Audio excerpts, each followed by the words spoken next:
The woman standing beside the No, wedding this is plans had impossible. spent 5 years trying to Kang forget Min-jae? one name. Now that name was printed across the top of the page. He cannot be Kang getting married. Min-jae. Groom. In 14 days, the man Amara once shared every dream with was marrying someone else. She had left Seoul 5 years ago believing he had chosen his family's corporate empire over her. He had spent those same 5 years believing she had packed her bags and abandoned him without a second thought. Neither knew their breakup was engineered by hands other than their own. And now, as lead architect, she wasn't just redesigning his wedding venue. But before we uncover what really happened 5 years ago, subscribe to Untold Afro-Korean Stories, because what Amara was about to discover would change everything. Amara's fingers tightened around the heavy paper of the architectural drawings, her fingernails digging into the cardstock. She had returned to Seoul to build a reputation as an elite architect, not to face a ghost. Then the glass doors of the grand reception hall glided open. Min-jae walked in, tailored suit sharply framing his broad shoulders. He was mid-sentence with an assistant when his eyes swept the room and locked onto her. He stopped instantly. For several seconds, neither moved.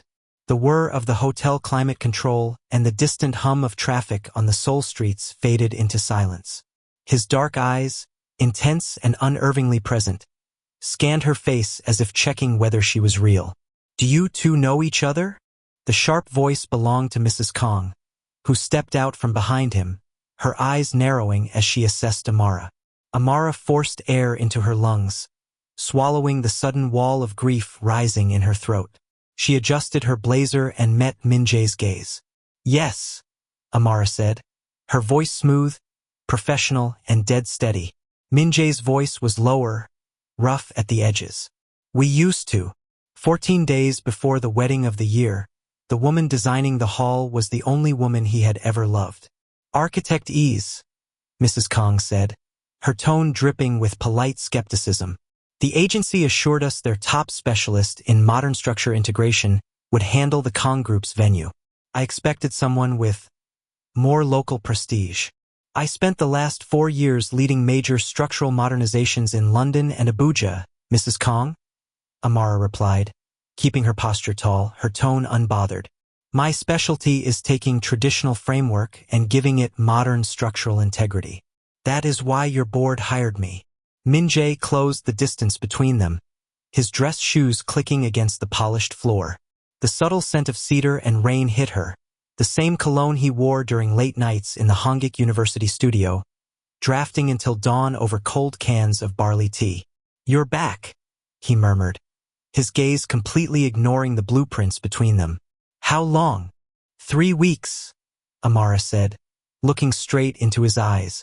"And I have a strict contract with Archform Korea. This venue is my priority."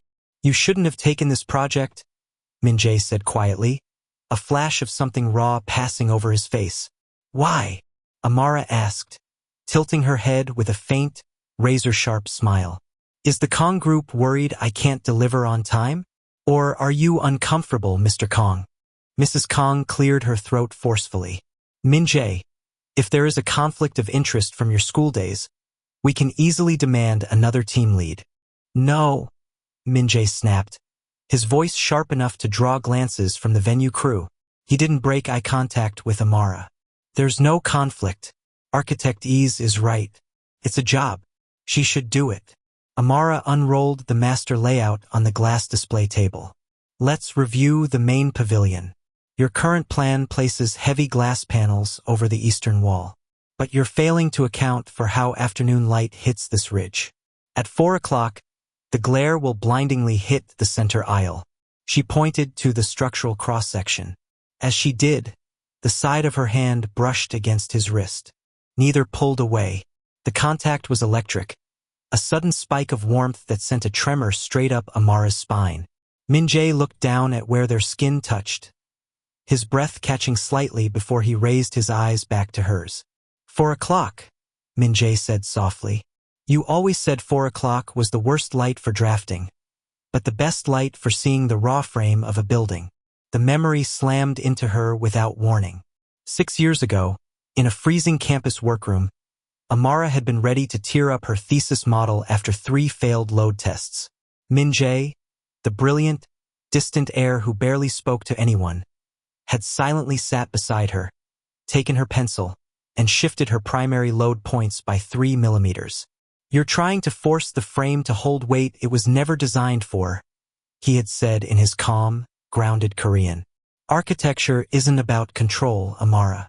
It's about finding where the tension naturally wants to rest and giving it support." That night, they had shared headphones, working through a mixed playlist of Nigerian Afrofusion and local indie tracks while watching the sunrise over the Han River. It was the night she realized that underneath his cold, perfect exterior was a man desperate to build something of his own. Now, in the reality of his wedding venue, Amara smoothly retracted her hand. "That was university theory, Mr. Kang. Here, we are talking about actual heat retention and optical comfort for your guests." Min-jae's jaw clenched. "Of course. My mistake." Mrs. Kang glanced at her diamond watch. "Min-jae, Hyrin's flight from Tokyo arrives in an hour. You need to meet her at Incheon. Architect Eze can leave her notes with the site manager." "I'll walk her to the exit," Min-jae said immediately. "Unnecessary," Amara said, gathering her drawings into her leather portfolio. "I know the way out. You have a fiancé to pick up." She turned and walked down the marble corridor, her heels striking the floor in a rapid, steady rhythm. She didn't look back, but she could feel his eyes on her until the glass doors sealed shut behind her. Outside, the cool Seoul air hit her face, but it did nothing to calm the fire under her skin. She leaned against a granite pillar, taking a deep, shuddering breath. 14 days. 14 days of looking into the eyes of the man who had let her walk out of his life without a word. "He looked at me as if I was the one who broke his heart," she thought, anger flaring bright and hot against her grief. "As if he wasn't the one who stayed silent while his father bought my ticket out of Korea." She opened her tablet to check the project timeline. Day 14 until the wedding.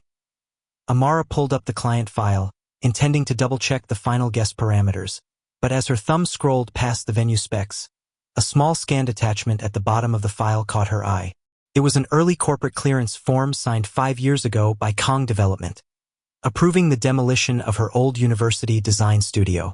The date on the signature was 3 days before she had left the country. And the name on the authorization line wasn't Min-jae's father. It was Min-jae's own personal seal. Can you believe Min-jae might be the one who signed away their past? Drop a comment below with your thoughts.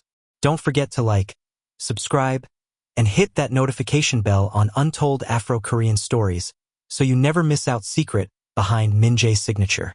Amara stared at the tablet screen, the digital document burning into her retinas. Min-jae's personal corporate stamp, the intricate red ink character of his name, was stamped directly over the authorization order to flatten her former studio. 5 years ago, that studio hadn't just been a campus building. It had held their entire portfolio, their combined thesis blueprints, and every line of design they had drawn together. She had believed it was cleared by the city. Seeing his personal mark on its destruction felt like a second execution. Architect Eze? Amara quickly locked the screen, looking up as a sleek silver sedan pulled up to the venue curb. The driver rushed to open the door, and a woman stepped out into the crisp Seoul air. Seo Hyrin was effortlessly elegant. Wearing a cream-tailored trench coat with hair falling in immaculate waves, she carried the unmistakable air of high-born quiet confidence. But unlike the cold elitism of Min-jae's mother, Hyrin's face relaxed into a genuine, polite smile when she noticed Amara standing by the pillars. "You must be the lead architect from Archform," Hyrin said, walking up with a light, measured stride. Her English was flawless, polished by years at international boarding schools. "I'm Seo Hyrin. Min-jae told me the firm sent their absolute best for our hall." Amara took a smooth breath, masking the sudden tight knot in her chest. "Amara Eze. It's a pleasure to meet you, Miss Seo. Please, call me Hyrin," she replied, offering a warm hand. As they shook hands, Hyrin's eyes briefly lingered on Amara's face, catching the sudden stillness in her expression.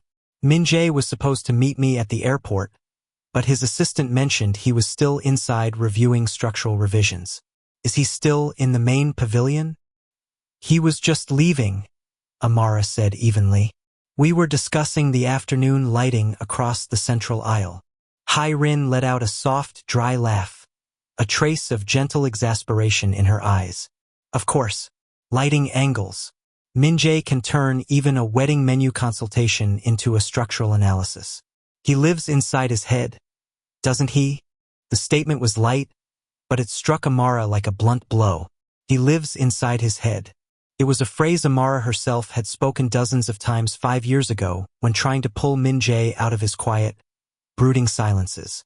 Hearing another woman state it with gentle ownership made the reality of his pending marriage razor-sharp. Before Amara could respond, the heavy glass doors opened, and Min-jae stepped out onto the granite plaza. He froze the second he saw the two women standing together. His gaze flicked rapidly from Hai-rin's warm posture to Amara's rigid, professional stance. For a fraction of a second, raw panic flashed across his usually unreadable face before he forced his composure back into place. Hai-rin, Min-jae said, walking down the steps, his voice tight. You arrived early. I was just about to head to Incheon. My meeting in Tokyo ended ahead of schedule, Hai-rin said, turning to him with a natural, affectionate smile as she stepped into his space. She lightly rested her hand on his forearm. And I wanted to see the venue changes myself. Architect Eze was just explaining the light distribution. Min-jae's arm visibly stiffened under Hai-rin's touch, a subtle detail that didn't escape Amara's observant architect's eye. His gaze shifted back to Amara, dark and full of unspoken questions. Architect Eze has a full schedule today, Min-jae said quickly, taking a step back under the pretense of adjusting his coat, naturally breaking Hai-rin's hold. We shouldn't take up any more of her time. Actually, Hai-rin said, looking between them thoughtfully, her sharp eyes taking in the underlying electricity buzzing in the air. I'd love for Architect Eze to join us for tea at the Gallery Cafe down the street. Since she's designing the backdrop for our most important day, I want to make sure her vision aligns with ours. Amara opened her mouth to decline instantly, but Min-jae spoke first, his tone carrying an edge of sharp protest. Hai-rin. She's busy with project deadlines. Amara looked at Min-jae. The hesitation in his eyes wasn't just professional, it was fear. He was terrified of what might be said if the three of them sat at the same table. A quiet, stubborn flame ignited inside Amara. She refastened her portfolio strap over her shoulder. I have 30 minutes before my next client meeting. Hai-rin, Amara said, looking past Min-jae entirely. Tea sounds lovely. Day 12 until the wedding. The Gallery Cafe in Samcheong-dong was quiet, surrounded by traditional Korean courtyard structures and modern glass walls. A physical blend of past and present that usually delighted Amara. Today, however, the air around their marble table was dense with silent friction. Hai-rin sat beside Min-jae, stirring a porcelain cup of green tea. Min-jae tells me you studied architecture in Seoul before moving to London, Architect Eze. Did you two cross paths at university? Amara set her espresso down with a delicate click. She met Min-jae's watchful eyes across the table. We did, Amara said calmly. We were in the same master's cohort. We worked on a few joint studio projects. A few. Min-jae's voice cut in, low and unexpectedly bitter. He leaned forward, resting his forearms on the table. That's a bit modest, isn't it? We spent an entire year co-designing the Han River Urban Pavilion project. We practically lived in the drafting lab. Hai-rin raised an eyebrow, glancing at her fiancé. Min-jae rarely spoke about his university days with such intensity. I didn't know that. You always said your student work was mostly solo projects, Min-jae. It was, Amara said smoothly, maintaining control, until we realized that combining our styles produced better structural efficiency. Mr. Kang was always focused on traditional foundation integrity, while I pushed for dynamic, open spaces. It was a practical business partnership. A partnership, Min-jae repeated, a mocking edge in his tone. He stared at her, his dark eyes ablaze with 5 years of buried anger. Is that all it was to you, Amara?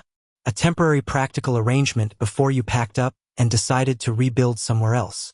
The sudden use of her first name shattered the professional illusion in an instant. Hye-rin's cup paused halfway to her lips. She looked at Min-jae, then at Amara, the atmospheric change instantly telling her everything the official records had left out. This wasn't just a former classmate. This was the ghost Min-jae had been running from for half a decade. Amara didn't back down. She leaned in slightly, her voice dropping to a dangerous, icy whisper. Some partnerships end when one party decides to sign away the foundation without consulting the other. Mr. Kang, Amara said, her eyes flashing. When a building is compromised from the inside, a good architect doesn't stay to watch it collapse. She moves on to structures that actually stand. Min-jae's jaw clenched so tight a pulse jumped in his cheek. You think I compromised the foundation? I know what was signed, Amara retorted, her heart slamming against her ribs as she brought up the document from her tablet. I know who authorized the destruction of the work we built. Min-jae looked genuinely baffled, his brow furrows deepening in real confusion. What are you talking about? Before Amara could answer, Hye-rin set her cup down with a deliberate, firm sound. The gentle, relaxed bride had vanished. In her place was a woman who clearly understood the chessboard she was standing on. Min-jae, Hye-rin said softly, her voice calm but carrying immense weight. Your father's assistant called twice while we were walking in. He expects you at the main office for the board pre-wedding briefing. Min-jae didn't break his stare with Amara. He can wait. He shouldn't, Hye-rin said, turning her head to look at him directly. And neither should we pretend this is just about wedding architecture. Go to your father, Min-jae. I'd like a moment to speak with Architect Eze alone. The silence between the three of them grew razor-sharp.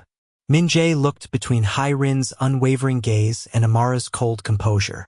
Slowly, he stood up, buttoning his jacket. We are not finished with this conversation, Amara, he said quietly, his voice heavy with promise. Yes, we are, Amara replied without looking up. Your wedding is in 12 days. Focus on your board meeting. Min-jae turned and walked out of the cafe, leaving the two women in a stillness so deep you could hear the rain begin to patter against the courtyard glass. Hye-rin reached across the table, folding her hands neatly. She looked at Amara not with hatred or spite, but with a quiet, analytical sadness. I knew there was someone, Hye-rin said softly. For 3 years, Min-jae has treated our engagement like a structural contract. He is attentive, he is polite, and he does everything his family asks of him. But he has never once looked at me the way he just looked at you. Amara swallowed, her professional armor cracking slightly. Hye-rin, whatever happened between us is in the past. Is it? Hye-rin interrupted gently. Because a man who has moved on doesn't look at a woman with that much hatred or that much agony. You think he chose his family over you 5 years ago, don't you? Amara's eyes narrowed slightly. He did. Hye-rin let out a soft, mirthless breath, looking out at the rain-slicked courtyard. Then you don't know Chairman Kang Tae-suk as well as you think you do. Min-jae isn't marrying me because he loves me, Architect Eze. He's marrying me because 5 years ago, his father gave him an ultimatum that destroyed him. And if you think Min-jae signed your studio's destruction, you're looking at a play written by someone else. Amara froze, her breath catching in her throat. What do you mean? Hye-rin stood up, gathering her designer handbag. She looked down at Amara with a solemn expression. Ask Chairman Kang why Min-jae spent 3 weeks in an emergency hospital room 5 years ago before you left Korea. Ask him why Min-jae never received your final letter. The cup of espresso sat cold in front of Amara, but her mind was racing so fast the cafe around her seemed to blur.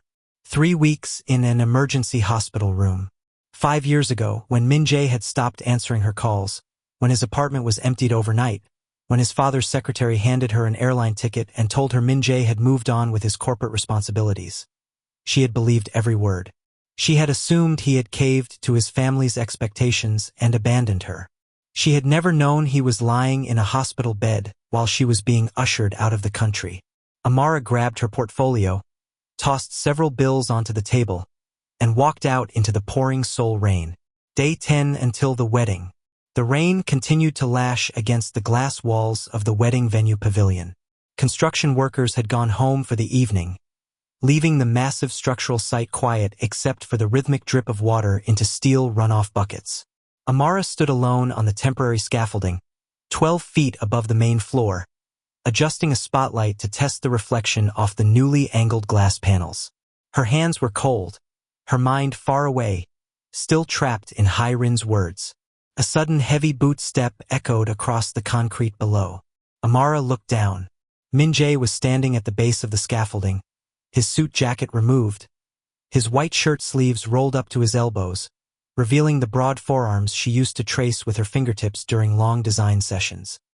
He looked exhausted, the shadows under his eyes dark and deep. "You're working late," Min-jae said, his voice echoing in the hollow hall.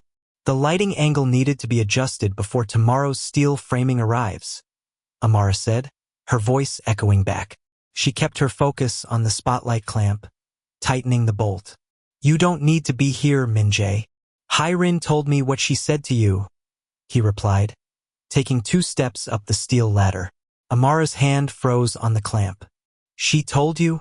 "She told me she mentioned the hospital," Min-jae said quietly, climbing higher until he stood on the scaffolding platform beside her. The platform was narrow, barely 6 feet wide. His presence instantly filled the small space, bringing with it the warm scent of rain and cedar. "She thought you deserved to know." Amara stepped back against the steel guardrail, increasing the physical distance between them. "Is it true?" Min-jae looked out over the cavernous, half-finished hall.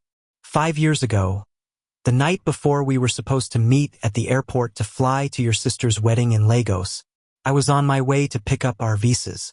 A delivery truck ran a red light at the intersection near Mapo Bridge. Amara felt the air leave her lungs in a sharp, painful gasp. A car accident? Internal bleeding, fractured ribs. A concussion? Min-jae said, his voice flat, stripped of emotion, as if reading a police report. "I was unconscious for 4 days. By the time I woke up in the intensive care unit, my phone was gone. My laptop was gone. My father was sitting beside my bed." He turned his head to look at her, his eyes dark with a pain 5 years deep. "When I asked for you, my father told me you had already left for Nigeria. He showed me a confirmation email showing your flight had departed on schedule. He said you didn't even leave a message at the front desk." Amara's chest heaved. "Because he told me you were in Tokyo. He sent his chief of staff to my apartment while I was packing. They told me you had agreed to an arranged engagement with the Seo family and that you had already flown to Japan to seal the corporate merger." Min-jae stared at her, his breath catching in his throat. "He told you, what?"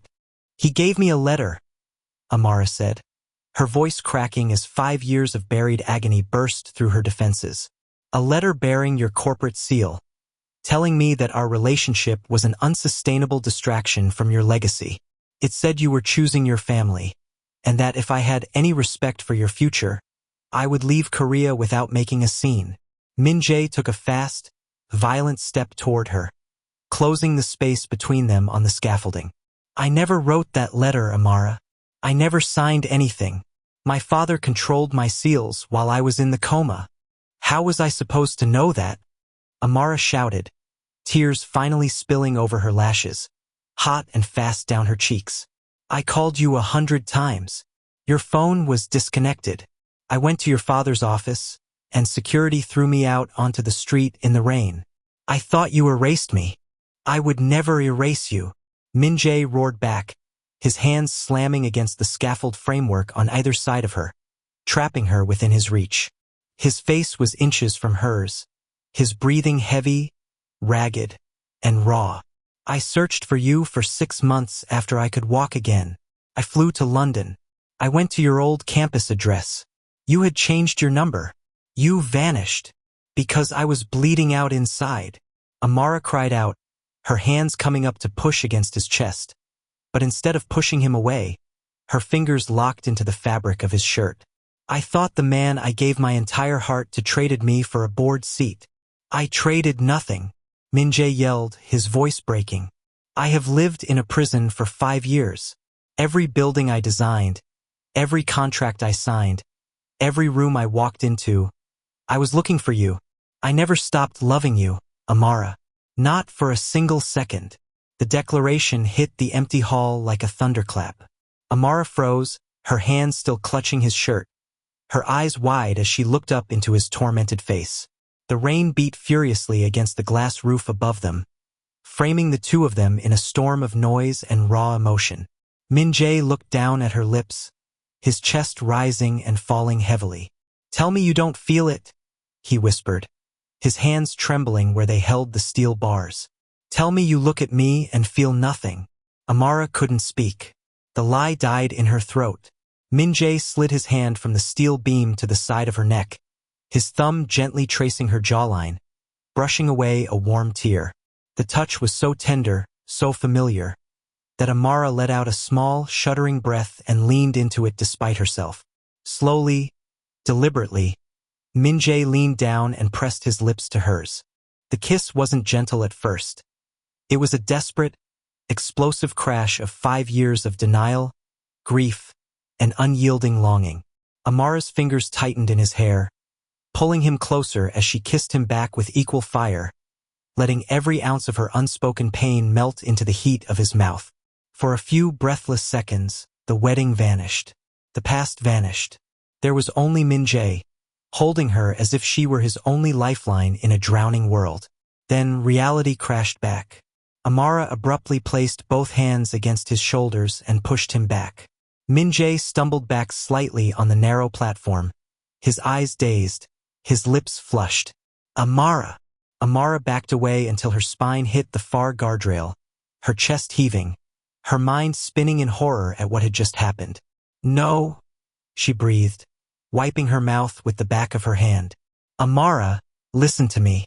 No, Amara said, her voice sharp, defensive, and trembling. You are engaged. Min-jae, your wedding is in 10 days. Hai-rin is down the street. Your father is waiting for your marriage to solidify your family's empire.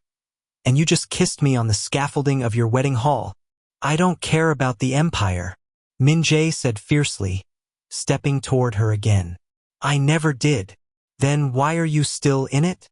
Amara demanded, pointing a finger at his chest. You say you were a victim of your father's lies, and I believe you, but you are 31 years old now, Min-jae. You are not in a coma anymore.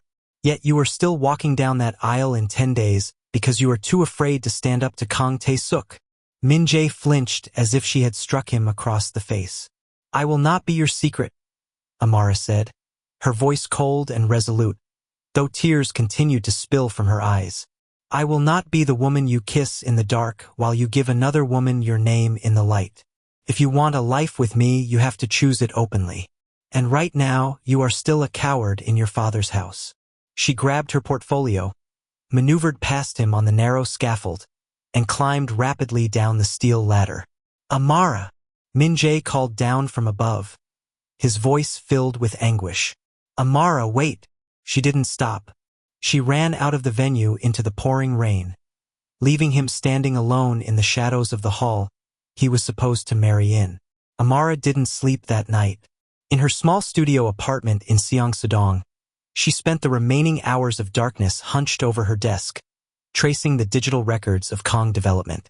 Now that she knew Min-jae hadn't written that letter, every document from 5 years ago looked like a crime scene. By dawn, she found the trace. A subsidiary account tied directly to Chairman Kang Tae-suk had authorized a wire transfer to a corporate security firm in Lagos. The exact week Amara had returned to Nigeria. They hadn't just separated them. They had actively monitored her to ensure she never reached out to Min-jae again. Day 8 until the wedding. The sun broke through the clouds over the Han River as Min-jae stood in the penthouse executive office of Kang Development. Across the massive mahogany desk sat Chairman Kang Tae-suk, calmly reading a quarterly financial report. The older man looked serene, surrounded by award plaques and model skyscrapers. You look tired, Min-jae, Chairman Kang said without raising his eyes. The wedding venue revisions are taking too long. Hye-rin's family is asking about the final banquet seating. Min-jae walked forward, placing both hands flat on his father's desk. His jaw was set, his breathing dangerously calm. 5 years ago, Min-jae said, his voice dropping into a low, lethal register. While I was lying in a coma at Severance Hospital, who signed the demolition order for the university architecture studio? Chairman, you used my personal seal, Min-jae said, his voice cracking slightly with suppressed fury. You paid off the hospital staff to hide my condition from Amara. You forged a farewell letter and handed her an airline ticket. Chairman Kang didn't flinch. He simply leaned back in his leather chair, crossing his hands. I saved your future, Chairman Kang stated coldly. You were heir to one of the largest conglomerates in East Asia, and you were preparing to throw your life away for a foreign student with no connections, no family standing, and no place in our society. She was an obstacle to the expansion of this family. She was the woman I loved. Min-jae roared, slamming his fist onto the desk so hard a glass of water spilled across the mahogany.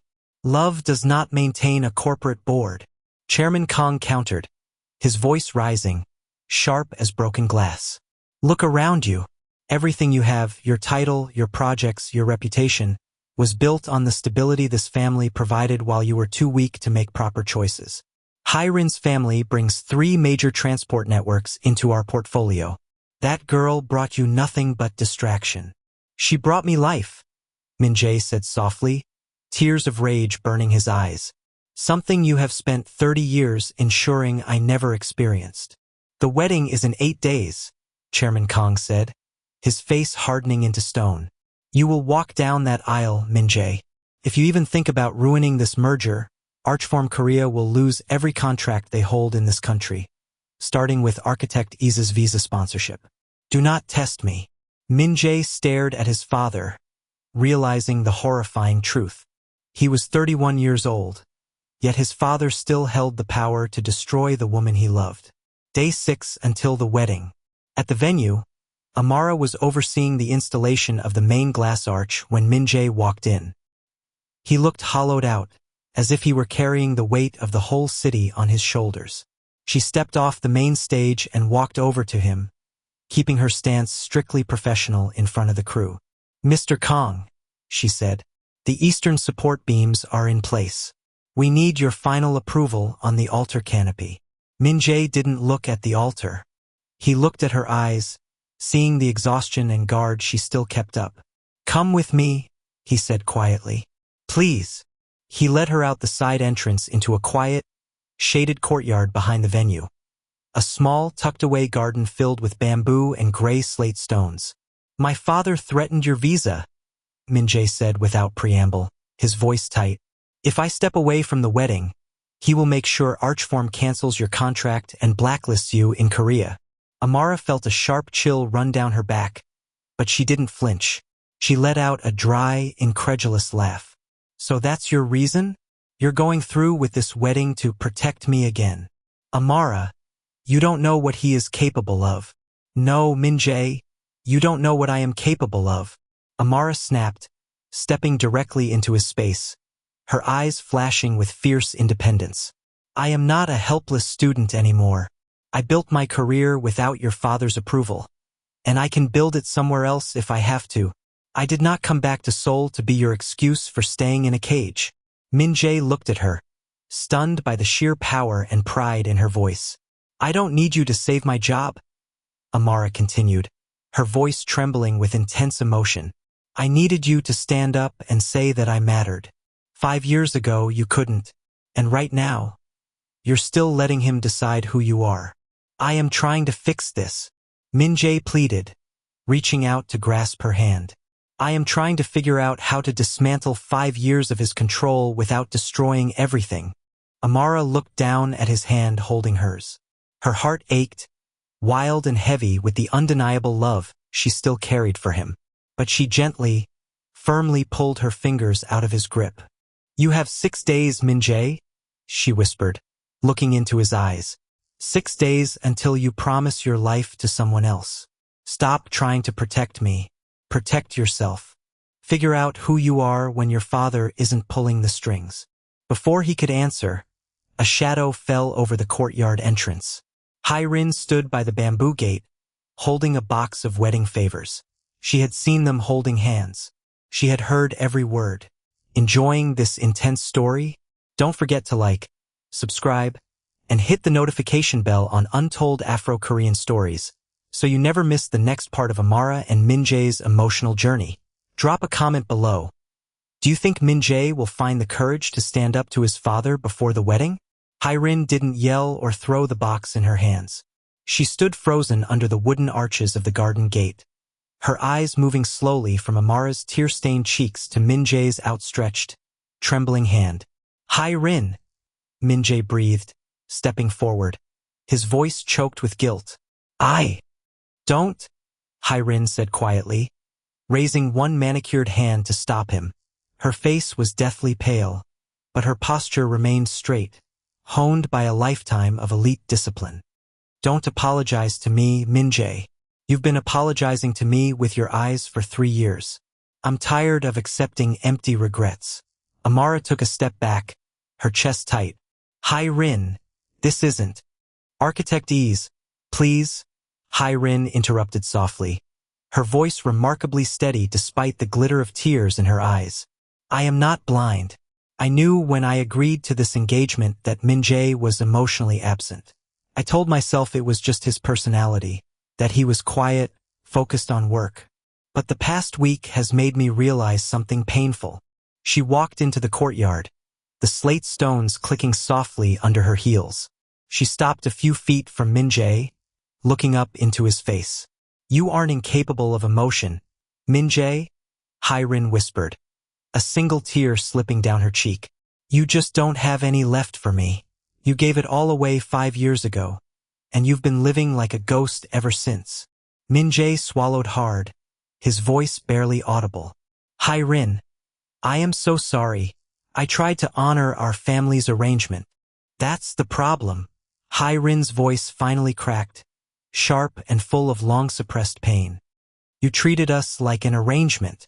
You treated a lifelong commitment like a business transaction to satisfy your father. I deserve a husband who looks at me like I am his entire world. Not a man who looks at me and sees a sentence he was forced to serve. She turned to Amara, offering a painful, bitter smile. And you deserve a man who is brave enough to hold your hand in the light. Not someone who lets his father write his destiny. Hyrin took off her engagement ring, a flawless 3-carat diamond, and held it out. Min-jae stared at it, frozen. Hyrin, if you walk away, your father's transport deal. My father will be furious. Hyrin cut him off, her eyes blazing with a sudden, fierce dignity. Our families will face a public scandal. But I would rather survive a temporary scandal than spend 40 years sitting at a dinner table with a man who is secretly wishing I was someone else. She pressed the ring into Min-jae's hand, folded his fingers over it, and looked at him one last time. If I am setting you free, Min-jae, she said, her voice dropping into a solemn promise, you better have the courage to actually run, because if you stay in your father's cage after today, then you truly are the coward she said you were. Hyrin turned and walked out of the courtyard, her head held high, leaving a suffocating silence in her wake. Day 4 until the wedding. News of the broken engagement leaked to the press within 48 hours. The Korean business media went into a frenzy, with headlines blasting rumors of a rift between Kang Development and the CO Group. In the center of the storm, Amara sat at her desk at Archform Korea, reviewing the venue's final construction schedule. Though the wedding was canceled, the venue itself still needed to be completed for the Kang Group's upcoming corporate gala. She refused to let her work fall apart, using the endless drafting sheets as a shield against her own racing thoughts. Her office door slid open. Min-jae walked in. He was no longer wearing his polished designer suits. He wore a dark wool coat over a simple black sweater, his hair slightly messy, his face carrying a stark, determined clarity Amara had never seen on him before. You should be dealing with the press, Amara said, keeping her head down over her blueprints. Your father's legal team is probably tearing Seoul apart. Let them, Min-jae said smoothly. He walked up to her drafting table, pulled out a chair and sat down opposite her. Amara stopped her pencil. She raised her head, looking at him suspiciously. What did you do, Min-jae? Yesterday morning, I resigned as executive vice president of Kang Development, Min-jae said evenly. His eyes locked onto hers. Amara's breath hitched. You, what? I signed over my equity shares back to the board, he continued, a small, genuine smile touching his lips for the first time in 5 years. I handed my father the keys to my corporate vehicle, walked out of the board meeting, and filed the paperwork to launch my own independent design firm. Amara stared at him, dumbfounded. Min-jae, your father will ruin you. He'll pull your funding. He'll blackball your name. He already tried, Min-jae interrupted softly. He tried to freeze my personal bank accounts last night. What he forgot is that 5 years ago, after I got out of the hospital, I registered 3 core structural patents under my own name, not the company's. I have enough capital to operate independently for 5 years. He leaned across the table, his eyes bright with an unmistakable, fiery light. I didn't break my engagement for you, Amara, he murmured, his voice rich with sincere conviction. I broke it because Hyrin was right. I was living like a ghost. I broke it because I needed to become a man who deserves to stand beside you. A man who owns his own life. Amara felt a lump form in her throat, her long-standing emotional walls crumbling brick by brick. Min-jae, I'm not asking you to forget the pain of the last 5 years, Min-jae said, reaching out to gently touch the edge of her blueprint. And I am not expecting you to fall back into my arms just because I finally stood up to my father. I know I have to earn your trust back. Step by step, Amara looked into his eyes, the same eyes that had watched the sunrise over the Han River 6 years ago, but now tempered with real maturity and courage. The venue project finishes in 4 days, Amara whispered, her heart pounding with a delicate mix of hope and fear. What happens after that? Min-jae smiled, pulling an old, weathered leather book from his coat pocket and sliding it across the table toward her. Amara's hand trembled as she recognized it. It was their university sketchbook, the one she thought had been destroyed when her studio was demolished. What a dramatic turning point. Will Amara finally open her heart to Min-jae? Or is 5 years of pain too much to overcome? If you're loving this story, hit that like button, subscribe to Untold Afro-Korean Stories, and ring the bell so you don't miss batch 6. Tell us in the comments. Did Hyrin handle the broken engagement with ultimate class? Or should she have fought harder?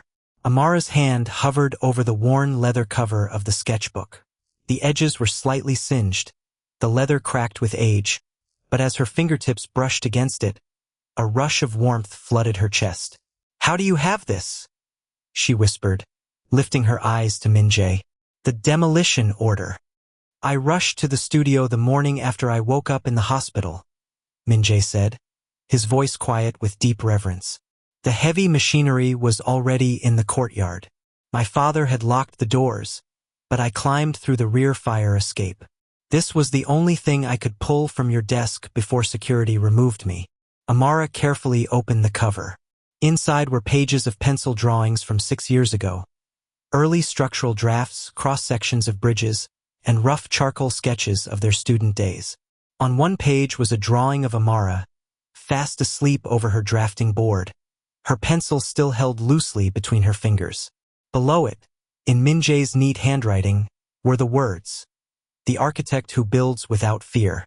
Tears pricked the back of Amara's eyes, but she forced them down, tracing the lines of the drawing. You kept this for 5 years? She asked softly. It was the only proof I had that the best part of my life had actually happened, Min-jae said.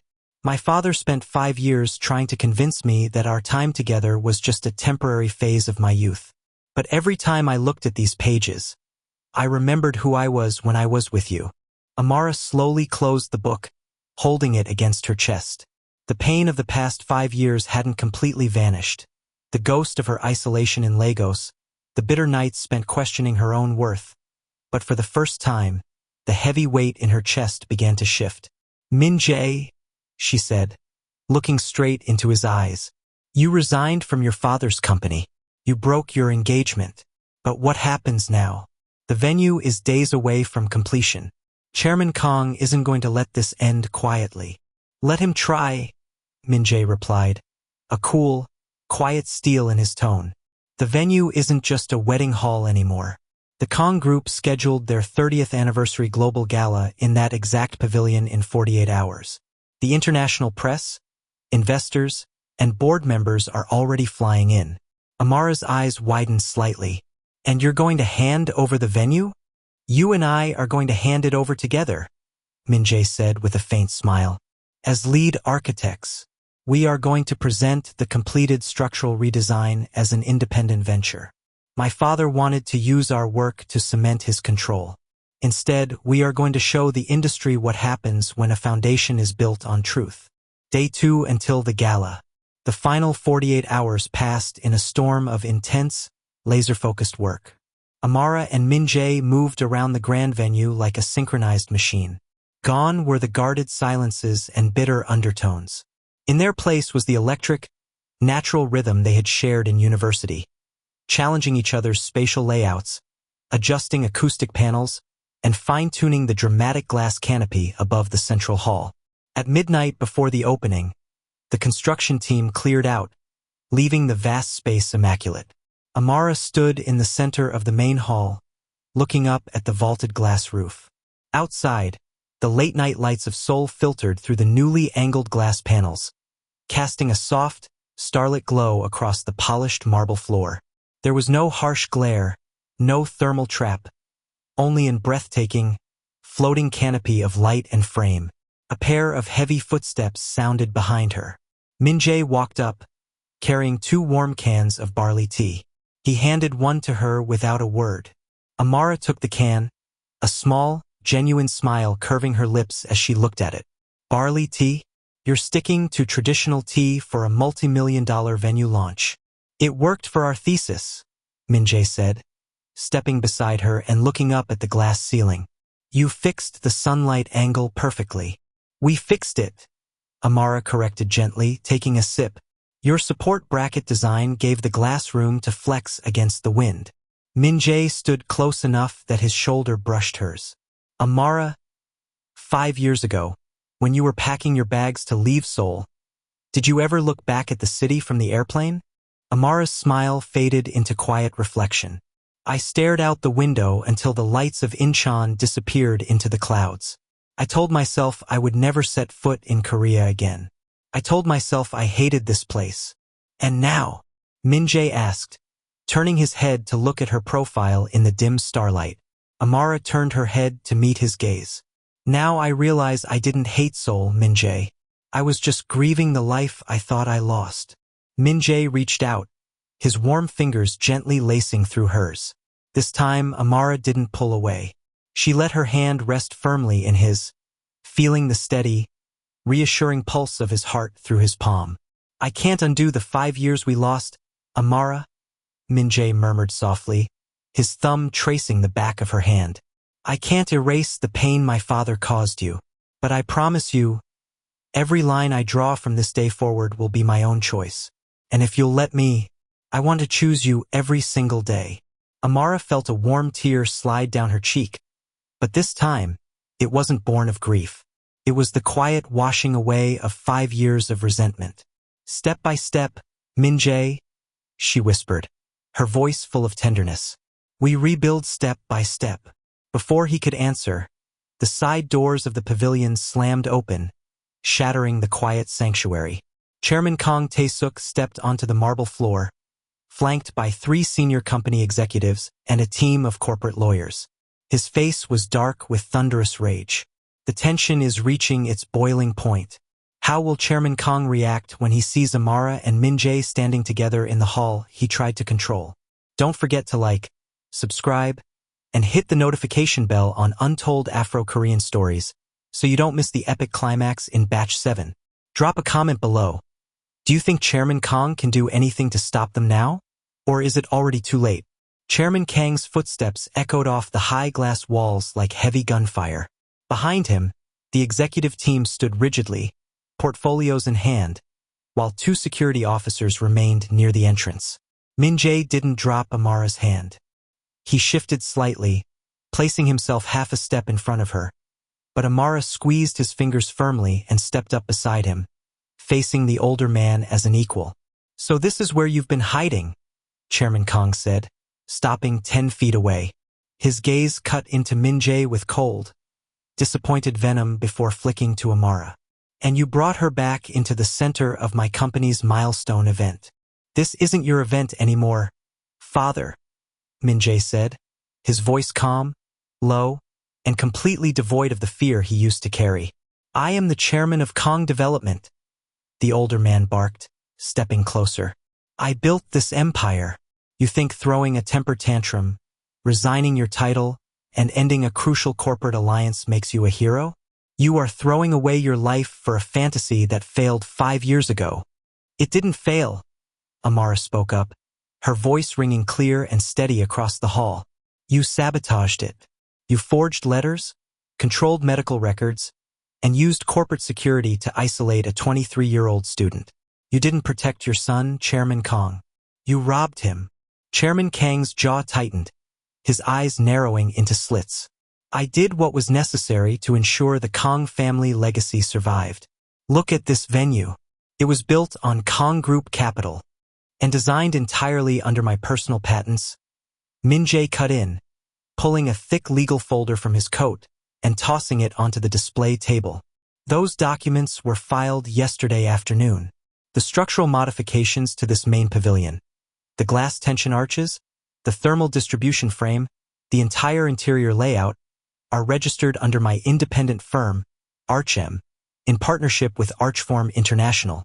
Chairman Kang's legal lead stepped forward, quickly skimming the top document. The lawyer's face drained of color as he leaned in and whispered frantically to the chairman. "You can't do this," Chairman Kang whispered, horror finally breaking through his arrogant facade. "The international board members are arriving tomorrow night. The press will attend the unveiling of the venue as scheduled," Min-jae said smoothly, "and they will learn that Archem and Archform designed it. If you try to lock us out or block the launch, my legal team will file an immediate injunction, freeze the venue permit, and release the full documentation of how Kang Development forged documents 5 years ago." Silence slammed over the hall like a physical weight. Chairman Kang stared at his son, looking at him truly for the first time, not as a puppet to be guided, but as a formidable, independent force. The older man seemed to age 10 years in 10 seconds. "You would ruin your own family's name?" Chairman Kang asked, his voice strained. "No," Min-jae said, taking Amara's hand and holding it up for his father to see. "I am building my own name, something you should have done 40 years ago." Without waiting for a reply, Min-jae turned to Amara, a soft, resolute warmth in his eyes. "Let's go. We have a launch to prepare for." They walked past the silent executives and out the glass doors into the cool Seoul night, leaving Chairman Kang standing alone in the shadows of the hall he no longer controlled. Day 0, the gala night. The grand pavilion was dazzling. Hundreds of warm amber lights reflected off the vaulted glass ceiling, while Seoul's elite, foreign investors, architectural critics, corporate leaders, and media crews filled the main floor. Flashbulbs popped continuously as guests marveled at the seamless blend of traditional Korean framework and sleek, modern structural geometry. Amara stood near the balcony, wearing an elegant, tailored emerald green silk gown with subtle West African structural embroidery along the neckline. She held a glass of sparkling water, watching the crowd below with a quiet sense of triumph. "You built a masterpiece, Architect Eze." Amara turned to find Hai-rin standing beside her. Hai-rin wore a stunning dark velvet dress, looking composed, dignified, and completely at peace. "Hai-rin," Amara said, surprised. "I didn't expect to see you here. I wouldn't miss it." Hai-rin replied with a genuine, gentle smile. "My father was furious about the canceled wedding, but when he saw the press reaction to the venue's design patents, he realized Min-jae was never going to be controlled again. I came to see the building and to say goodbye." "Are you leaving Seoul?" Amara asked, Heading to Paris for a year to direct our gallery's European collection, Hyrin said, looking out over the crowd. She turned back to Amara, her eyes warm. I am finally building a life that belongs to me. Make sure he keeps doing the same. Amara smiled softly. I will. Thank you, Hyrin. As Hyrin walked away into the crowd, Min-jae stepped onto the main stage below. The room grew quiet as he adjusted the microphone. He wore a classic black tuxedo, looking striking, confident, and deeply grounded. Welcome, everyone, Min-jae began, his voice echoing smoothly across the venue. Tonight marks a new chapter. For years, people believed the structure was built to stand on old foundations. But true architecture requires us to tear down what is broken, examine the truth of our materials, and have the courage to build anew. He raised his eyes toward the balcony, locking his gaze onto Amara. This venue was not designed by a corporation, Min-jae continued, his voice filled with open, unapologetic emotion. It was designed by the most brilliant independent architect I have ever known. A woman who taught me that a foundation without truth will always collapse, and that love, when chosen freely, can withstand any storm. Please join me in honoring lead architect Amara Eze. The room erupted into applause. Every eye turned to the balcony. Amara's heart soared, a bright, breathtaking warmth spreading through her entire chest as she looked down at Min-jae, who was holding his hand out toward her in front of the entire world. What an unforgettable moment of victory. Amara and Min-jae have finally stepped into the light together. Are you ready for the final romantic payoff? Like, subscribe, and ring the notification bell on Untold Afro-Korean Stories so you don't miss the ultimate finale in Batch 8. Drop a comment below. What was your favorite moment from the gala scene?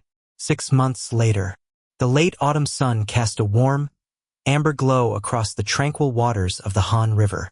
A soft breeze rustled through the golden ginkgo trees along the promenade, carrying the crisp scent of fallen leaves and fresh coffee. Amara walked along the riverbank, her long coat fluttering gently around her ankles. She held 2 cups of warm coffee, her face lit by a serene, confident smile. Over the past 6 months, Archform Korea and Min-jae's independent firm, Archem, had formally partnered, rapidly becoming one of the most sought-after architectural teams in Seoul. Their modern, sustainable designs were transforming the city's skyline. But more importantly, Amara had established herself on her own terms. She wasn't just an international consultant anymore. She was a visionary leader in Korean urban design. A short distance away, sitting on the wooden steps overlooking the water, was Min-jae. He wore a dark charcoal sweater and slacks, looking relaxed and deeply happy. The tense, guarded posture he had carried for years under his father's shadow was entirely gone. As Amara approached, he looked up, his eyes lighting up with that same soft, breathtaking warmth that had captured her heart 6 years ago. You took your time, Min-jae said playfully, taking one of the coffee cups from her hands as she sat beside him. The line at the cafe was around the block, Amara replied with a soft laugh, resting her head gently against his shoulder. And I had to approve the final structural drafts for the Uedo Eco Tower before I left the office. Workaholic, Min-jae teased, setting his coffee down and wrapping his arms securely around her waist, pulling her closer into his side. Amara smiled, leaning into his warmth. Look who's talking. Who was up at 2 in the morning adjusting the cantilever angles for the cultural center? I couldn't sleep, Min-jae murmured, resting his chin on top of her head. I kept thinking about how 6 years ago, we sat on these exact steps eating cheap street toast and arguing about load points. We were so stubborn back then, Amara remembered softly, looking out at the glittering reflection of the setting sun on the water. We were young, Min-jae corrected gently, and we thought love was something fragile that could easily be broken by other people. We didn't realize that a real foundation takes time, tension, and truth to hold. He reached into his leather bag resting beside him and pulled out an object wrapped in navy silk. Amara sat up, looking at him curiously. What's that? Min-jae carefully unwrapped the silk, revealing a brand new, beautifully bound leather sketchpad. On the cover, Embossed in subtle gold lettering were their combined initials, A and M. "Open it," Min-jae said softly. Amara's fingers traced the gold lettering before she gently turned the first page. On the paper was an exquisite, hand-drawn architectural blueprint.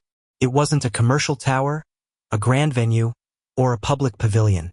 It was a modern two-story home, designed with sweeping floor-to-ceiling glass walls, an open central courtyard filled with traditional Korean stonework, and a sprawling, light-filled top-floor studio. Along the margin of the drawing were specific notes written in both English and Korean. Eastern-facing windows for 4 o'clock drafting light. Structural trusses designed to withstand any storm. Built for a family. Amara's breath hitched, her eyes misting over with sudden, sweet emotion as she looked from the drawing up to Min-jae's face.